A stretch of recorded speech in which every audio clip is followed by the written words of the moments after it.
Australian federal senator David شابرج نے بھی demand کر دی کہ ex prime minister Imran Khan کے اوپر ہونے والے قاتلانہ حملے اور ارشد شریف کے قتل کے پیچھے جو بھی عوامل ہیں ان کی صاف اور شفاف اور انڈیپینڈنٹ تحقیقات کروائی جائیں۔ پاکستان کے ساتھ ساتھ پورے انٹرنیشنل میڈیا پہ اور پوری دنیا میں اس چیز کے اوپر شور مچایا جا رہا ہے کہ صاف اور شفاف انڈیپینڈنٹ تحقیقات کی۔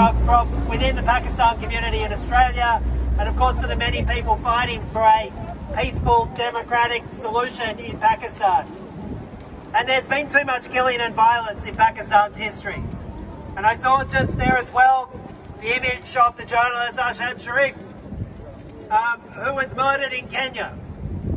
And it's only just a matter of less than a week where the mourning and the ceremony acknowledging that death and asking for answers happened in Pakistan, and then it's followed on in a matter of hours, just 3 days ago, by the 3 shots trying to assassinate former Prime Minister Imran Khan.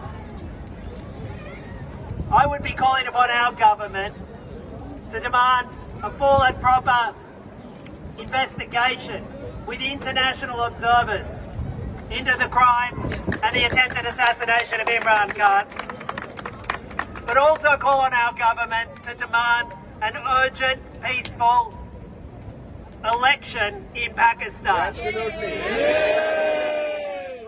Because the people of Pakistan have the right to a free and full election without fear of violence, without fear of yet more violence against Imran Khan or other members of his political party or any political party.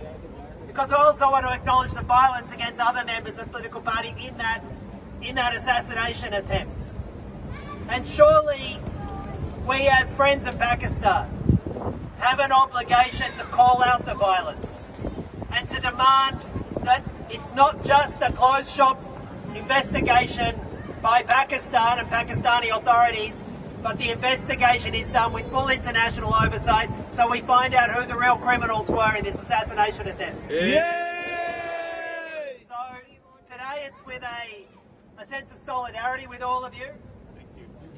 A commitment to stand with you in the demand for a full, free and fair election, and to look forward with a sense of hope for a Pakistan that ends this kind of political violence and lets the people of Pakistan, not some secret clique, but the